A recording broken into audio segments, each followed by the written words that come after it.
This is the 6 Sports Desk. It has been a fun Easter weekend for the Michigan Wolverines baseball team. So far in their series against Michigan State, they outscored the Spartans 26-8 in just 2 games. The Spartans were looking to avoid being swept on this Easter Sunday and put an end to their 4-game losing streak.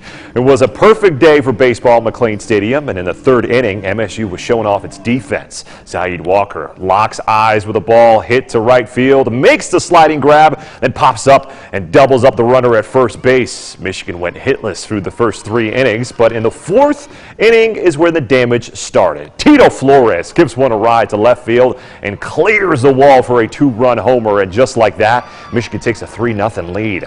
Then in the next inning, former Spartan Joe Stewart at the plate with 2 runners on, and the Michigan man sends it over the wall in center field for a 3-run blast, and Stewart makes sure to enjoy this home run against his former team with a thunderous stomp on home plate. But MSU didn't give in after that. In the 7th inning, Trent Farquhar sends one out to the hill in right, and thanks to the sun, it drops for an RBI double, cutting Michigan's lead 6-3. But MSU would try to bring the tying run in the inning, but Noah Renard gets the strikeout as Michigan sweeps Michigan State 6-3 the final, thanks to Stewart and his return to East Lansing. It's awesome. Obviously, it's a field I've played on a lot.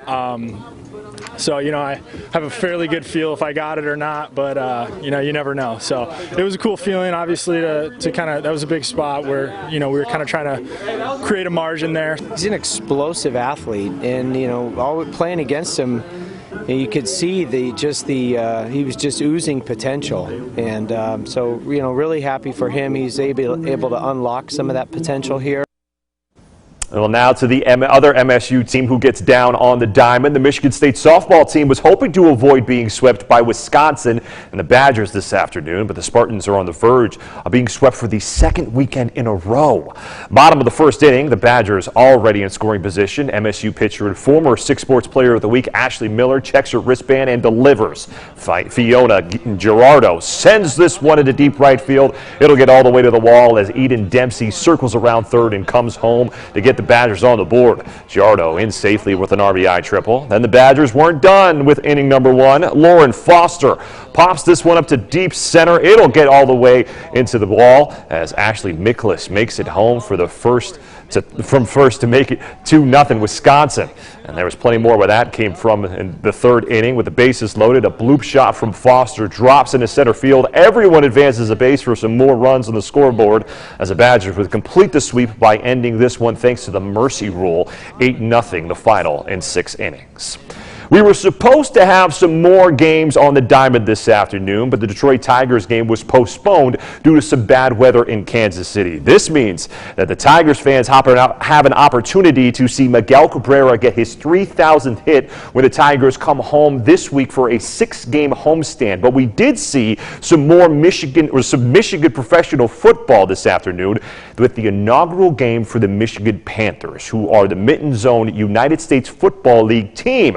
And their starting quarterback is none other than former Michigan Wolverine Shea Patterson. Now the Panthers taking on the Houston Gamblers, and Patterson slips at the 10-yard line. Houston's defense swarms him and strips the ball. Houston linebacker Reggie Northrup picks it up, and he's off to the races. We sped things up because he went all the way to the house. Northrup is an undefeated MMA fighter in his spare time, and that's how you throw the first punch. The Panthers will make it a 5-point game and had a chance to win it with 9 seconds left. Patterson looking for a prayer to be answered with the Hail Mary toss, and LaMichael Petway comes down with it, but they ruled it an incomplete pass because Petway got his left foot down, but not his right foot. Heartbreaking ending to the first game of the season as Houston holds on to win it 17-12, the final. And in hockey news, the Detroit Red Wings were pounced on early by the Florida Panthers, losing 6-1 this afternoon. We'll be right back with a final look at your forecast, so stay with us. Tune in Tuesday mornings for Parenting Connection on 6 News, sponsored by Grubauer Orthodontics, making smile